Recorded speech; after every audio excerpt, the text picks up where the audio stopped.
इसके लिए बहुत परेशानी झेलनी पड़ती है यार। कल परसों मेरे से किसी ने पूछा, सर प्यार किसे कहते हैं? बड़ा तगड़ा क्वेश्चन था, प्यार किसे कहते हैं? तो मेरी जो परिभाषा थी वो ये थी कि नॉट ओनली इमोशंस, फीलिंग्स जो आप एक दूसरे से करते हैं, that is not love, that is not true love. Actually true love क्या होता है? जो आत्माओं से जो प्यार होता है ना, आत्माओं से, souls, love love love to souls, love to souls, that is real and true love. वो वास्तविक प्रेम हो सकता है, यानी कि फेस से, बॉडी से, that is not true love. ठीक है, तो जो सोल से जो प्रेम होता है, ये मेरे विचार है, सोल से जो प्रेम होता है, आत्मा से जो प्रेम होता है, वो दैट इज प्रेम।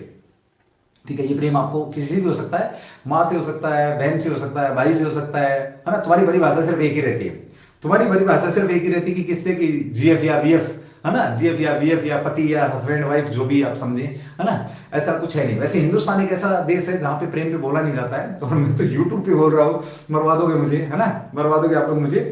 तो ये सच तो यही है। दूसरा जो प्रेम की परिभाषा वो ये त्याग, सेक्रीफाइस। आप कितना त्याग कर सकते हैं किसी अपने चाहने वाले के लिए, दैट इज रियल ट्रू, वही आपका क्या रियल प्रेम होता है। ठीक है, चलिए भाई। लेकिन आजकल तो प्रेम कुछ और ही होता है। आजकल का प्रेम का तो आपको पता है, मैं उस बारे में मुझे ज्यादा ऐसी जानकारी भी नहीं, क्योंकि जनरेशन क्या है, मैं बूढ़ी जनरेशन का हूं, आप यंग जनरेशन के हैं ना। तो आजकल तो, पहले वो फ्रेंडशिप चलती थी ना, फ्रेंडशिप, हमारे टाइम में तो कुछ और चलता था आजकल चलती है फ्रेंडशिप, और फ्रेंडशिप के बाद जो अब नई जनरेशन आई वो चलती है सिचुएशनशिप पे। किस पे चलती है? सिचुएशनशिप, यानी कि सिचुएशन के हिसाब से हर रोज बदले होते रहते हैं, हर रोज चीजें बदली होती रहती हैं, है ना। वो जैसे 1 मिनट और खराब करूंगा मैं तुम्हारी, एक बार थम्स अप करो, एक बार 1 मिनट खराब करूं मैं तुम्हारी, थम्स अप करो एक बार। 1 मिनट खराब करने के लिए थम्स अप करवा रहा हूं ना।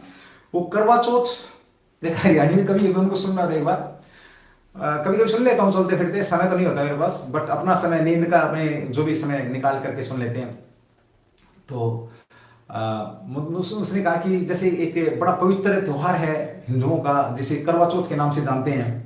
तो पहले क्या होता था कि जो मैरिड महिलाएं थी वही करवा चौथ मनाती थी, फिर धीरे धीरे अनमैरिड लड़कियों ने करवा चौथ के ऊपर बात करनी शुरू कर दी, मतलब मनाने लगी। जैसे रिश्ता वगैरह हो गया या वो, या ऐसे ही मतलब। और फिर एक दौर आया कि लड़कों के भी पेट में दर्द होना शुरू हो गया करवा चौथ वाले दिन की, नहीं आज मेरे पेट में दर्द, आज मैं रोटी ना खाऊं। लेकिन विडंबना इस बात की है, विडंबना इस बात की है कि वो जो चांद देखा जाता है रात को, जो अनमैरिड लड़के और लड़के होती है ना, उनका चांद हर साल बदली मिलता है। ठीक है, हर साल बदली मिलता है सिचुएशनशिप के हिसाब से। तो वो अपने सिचुएशनशिप के हिसाब से चांद को बदली करते रहते हैं। तो that is not true love, that is not true love. Love अगर प्यार किया था तो एक बार राधा कृष्ण की बात आती, तो कृष्ण ने जब वो जा रहा था मथुरा में, 1 मिनट और खराब करूंगा क्योंकि 12 घंटे क्लास इतना तो चलेगा, 10-20 मिनट तो खराब कर सकते हैं हम, कर सकते हैं ना, कर सकते हैं ना, एक बार थम्स अप मारो, एक बार कर सकते हैं, इतनी देर तो दे सकते हैं ना आप। ठीक है, हाँ वो जाले में से जब देखते हैं तो आजकल वो जाले इसका सिस्टम हट गया, आजकल फोन में देखते हैं ऐसे यूं करवा चौथ पे, तो वो चांद हर बार बदली मिलता है। ठीक है, हर बार कभी ग्रहण लगा मिलता है, कभी काला मिलता है, कभी गोरा मिलता है, कभी छोटा मिलता है, कभी बॉडी बिल्डर मिलता है ना। इस टाइप की चांद, अलग अलग प्रकार के चांद मिलते हैं। 14वीं का चांद, यानी कि 14 तरीके के चांद यहाँ पे बताए गए हैं। ठीक है, उसको छोड़ दो। अब कृष्ण भगवान जब जा रहे थे मथुरा से, वहां से राधा जी को छोड़ के मथुरा के लिए, कि भाई मेरा तो काम है, अब मेरे को जाना पड़ेगा। तो उसने बोला कि चल ठीक है, तू कितना प्यार करती है? तो ऐसे बात वो रोने लगी, तो बोला कितना प्यार करती है? तो बोले प्यार तो बहुत कुछ करती है मैं, ऐसी कोई बात नहीं है, पर बोला बता कितना करती है? तो बोला सुना तू भगवान है? बोला हाँ मैं भगवान हूं। ठीक है, तू भगवान है तो बहुत अच्छी बात है, तू एक काम कर, बिल्कुल याद नहीं करूंगी, बिल्कुल नहीं रहूंगी, तो एक वादा कर। बोला क्या क्या क्या वादा करना है? बोला वादा ये कर कि जब भी अगला जन्म हो ना, जब भी अगला जन्म हो तो तू राधा बने और मैं कृष्ण बनूं, और इसी तरीके से तुझे छोड़ के जाऊं, तब तुझे पता लगेगा कि प्यार होता क्या है। ये बात राधा ने कृष्ण भगवान को बोली थी। ठीक है, तो प्यार, feelings, internal feelings and to love to soul.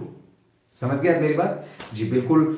चले भाई, हाँ जी हाँ जी, चांद वाली हो जाती है। एक बार थम्स अप करें अगर जानकारी अच्छी लगी है तो। ऐसी जानकारी बहुत कम लोग देते हैं, वो दे दी है तुम्हारे को। लेकिन आजकल ना ये प्रेम माँ बाप के साथ कर पाते हैं लोग, ना ही भाई अपने जो रिश्ते होते हैं उन सच्चे रिश्तों में भी नहीं कर पाते।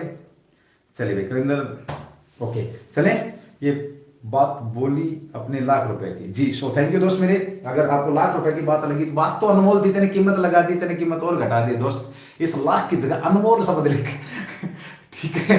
वो तू बोल रहा था ना प्यार करना अच्छी बात नहीं, प्यार करना बहुत अच्छी बात है, तभी तो हम माँ बाप के हो पाएंगे, तभी तो हम भाई। और जो अपने माँ बाप का नहीं हो सकता वो फिर गर्लफ्रेंड बॉयफ्रेंड का नहीं हो सकता। दैट इज ऑल्सो ट्रू, ये भी यूनिवर्सल ट्रूथ है भाई।